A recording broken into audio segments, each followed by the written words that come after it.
বাংলাদেশের বর্তমান অস্থির রাজনীতি সমাপ্তি টানার জন্য ইসলামিক দলগুলো 5 তারিখের পর থেকে নিজেদের মধ্যে পারস্পরিক আলাপ আলোচনা চলমান ছিল। জামাতে ইসলামীর আমির এবং চরমনাইয়ের আমির বরিশালে তারা একটা অনানুষ্ঠানিক মিটিং এ মিলিত হয় এবং সেখানে তাদের মধ্যে আগামী নির্বাচন নিয়ে কিছু সমসাময়িক আলাপ আলোচনা হয়, কিন্তু তারা চূড়ান্ত কোনো ফয়সালায় না আসতে পারার কারণে পরবর্তীতে জামাতে ইসলামের 3 জন দায়িত্বপ্রাপ্ত নেতা এবং চরমনাইয়ের পক্ষ থেকে 3 জন দায়িত্বপ্রাপ্ত নেতা পারস্পরিক যোগাযোগ রক্ষা করে বেশ কয়েকবার মিলিত হয়ে আগামী নির্বাচনের বিষয়ে সলা পরামর্শ করে কিভাবে তারা জোটবদ্ধভাবে আগামী নির্বাচনে অংশগ্রহণ করতে পারে এই সিদ্ধান্তে আসার জন্য চরমনাইয়ের আমির এবং জামাতের আমিরের যে প্রাথমিক আলোচনা সংঘটিত হয়, সেই আলোচনার ধারাবাহিকতায় ঐক্যবদ্ধ হয়ে নির্বাচনে অংশগ্রহণের জন্য তাদের মধ্যে যে ভুল বুঝাবুঝিগুলো এখন পর্যন্ত রয়ে গেছে, এই ভুল বুঝাবুঝিগুলো থেকে বেরিয়ে এসে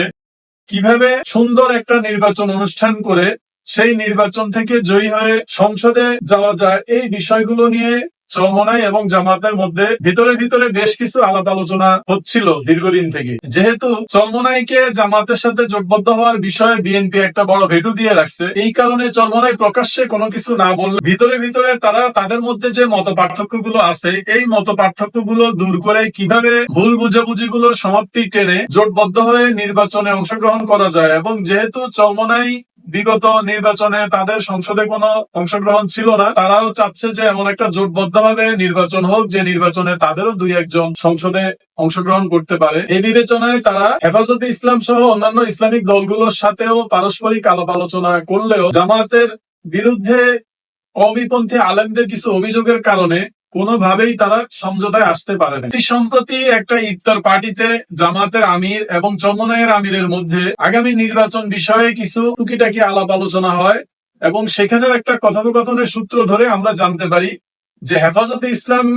কোনোভাবেই জামাত ইসলামের সাথে জোটবদ্ধ হয়ে নির্বাচনে অংশগ্রহণ করতে রাজি না। অন্যদিকে জামাতের বক্তব্য হচ্ছে হেফাজতে ইসলাম ইসলামিক একটা সংগঠন হইলেও তারা কোনো রাজনৈতিক দল নয়, কারণ তাদের কোনো নিবন্ধন নাই।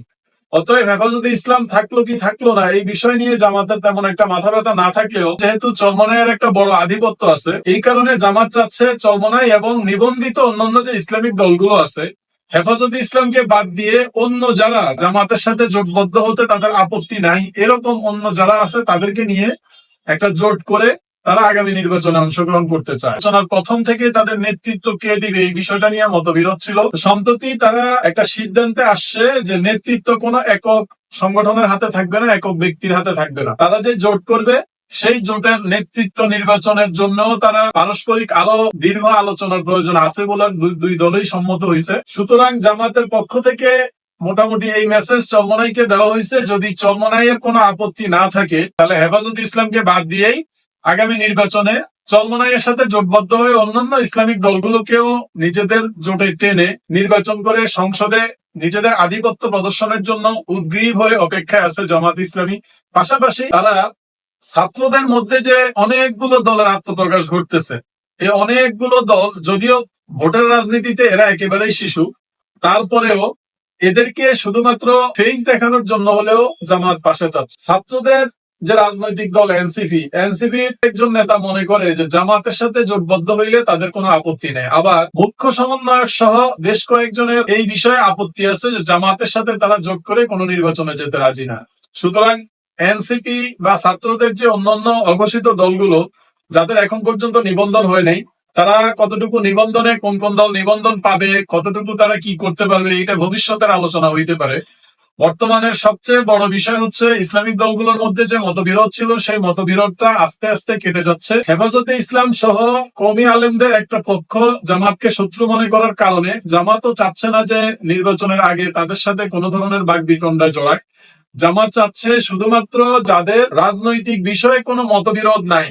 ধর্মীয় বিষয় বাদ দিয়ে শুধুমাত্র রাজনৈতিক বিষয়কে কনসিডার করে যারা জামাতের সাথে জোটবদ্ধ হতে আগ্রহী, জামাতও চাচ্ছে তাদের সাথে জোট করেই আগামী নির্বাচনে অংশ নিতে। এইখানে জামাতের প্রাধান্য হচ্ছে ভোট। জামাত চাচ্ছে যে ইসলামিক দলগুলো আছে ভোটের হিসেবে তাদের কার কত % ভোট আছে, এইভাবে চিন্তা করেই জামাত তারা এই রাজনৈতিক দলগুলো সম্পর্কে ভালোভাবে খোঁজ খবর নিয়ে তাদের সম্পর্কে কিছু নথিপত্র তৈরি করে সেটা জামাতের আমির এবং জেনারেল সেক্রেটারির কাছে হস্তান্তর করছে। তারা তারপরে তাদের যে মজলিসে শুরার মিটিং, সেই মজলিসে শুরার মিটিং এর মাধ্যমে জামাত সিদ্ধান্ত নিবে যে তারাও আদৌ এই দলগুলোর সাথে জোটে যাবে কি যাবে না। যেহেতু নেতৃত্ব নিয়ে একটা বড় দ্বন্দ্বের জায়গা রয়ে গেছে, এই দ্বন্দ্বটা কিভাবে রিমুভ করে এই দলগুলোর সাথে পারস্পরিক ভ্রাতৃত্ব স্থাপনের মাধ্যমে একটা সুন্দর জোট গঠন করে একটা সুন্দর সুষ্ঠু নির্বাচন অনুষ্ঠানে তাদেরকে কিভাবে সহযোগিতা করা যায় এবং সবচেয়ে বেশি আসন নিয়ে কিভাবে সংসদে যাওয়া যায়, এই চিন্তা ভাবনা 5 তারিখের পর থেকে জামায়াতের যে সাংগঠনিক দায়িত্বপ্রাপ্ত নেতৃবৃন্দ তারা পুরো বাংলাদেশ ব্যাপী তাদের কিছু তথ্য সংগ্রহ অভিযান হয়। সেই তথ্য সংগ্রহের মাধ্যমে তারা তাদের ভোট কতটুকু বাড়ছে নাকি কমছে এই বিষয়টাও তারা একটা রেড মার্ক গ্রিন মার্ক করে আইডেন্টিফাই করে নিছে এবং তারা মোটামুটি শিওর যে তাদের ভোটের পার্সেন্টেজ বিগত দিনের তুলনায় গত নির্বাচনে লাস্ট যে নির্বাচনে তারা অংশগ্রহণ করছিল সেই নির্বাচনের তুলনায় তাদের ভোট ব্যাংক প্রায় 15 থেকে 20% বৃদ্ধি পাইছে বলে জামাতের এই তথ্য সংগ্রহকারী দলের মতে সাংগঠনিক রিপোর্ট প্রদর্শন করা হয়েছে। অতএব জামাত চাচ্ছে বিএনপি আওয়ামী লীগের বিরুদ্ধে যে অনেকগুলো অভিযোগ আছে,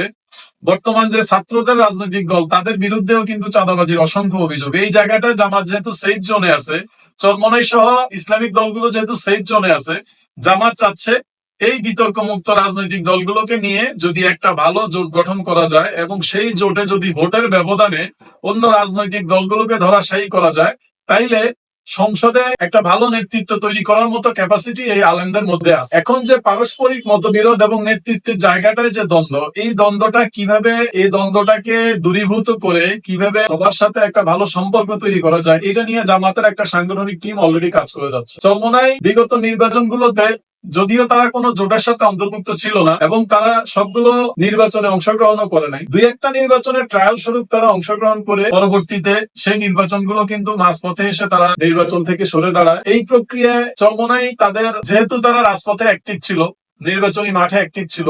তারা তাদের যে সাংগঠনিক রিপোর্ট সেটা চিন্তা ভাবনা করে চরমোনাইয়ের ধারণা যে আগামী নির্বাচনে চরমোনাই নিঃসন্দেহে 2 থেকে 5টা আসন পেতে পারে এবং ভোটের পার্সেন্টেজ হিসেব করে তাদের ধারণা যে জামাতের কাছাকাছি ভোট ব্যাংক তাদেরও আছে। আর হেফাজতে ইসলামের জায়গাটা অত্যন্ত পরিষ্কার, হেফাজতে ইসলামী কোনো রাজনৈতিক দল না। হেফাজতে ইসলাম মূলত তৎকালীন পরিস্থিতিতে ইসলাম রক্ষার জন্য কওমি আলেমদের একটা জোট গঠিত হয়। এখানে বিভিন্ন রাজনৈতিক দলের লোকেরা ছিল। পরবর্তীতে আস্তে আস্তে হেফাজতে ইসলাম রাজনৈতিক দলে কনভার্ট হওয়ার চেষ্টা করলো। এখন পর্যন্ত তাদের কোনো রাজনৈতিক নিবন্ধন নাই। অতএব যদি তারা নিবন্ধিত হয় এবং এই নামেই যদি তারা থাকে, তাহলে পরবর্তীতে তাদের সাথে জোট হবে কি হবে না এটা নিয়ে এই ইসলামিক দলগুলো পরবর্তীতে আলোচনা করবে।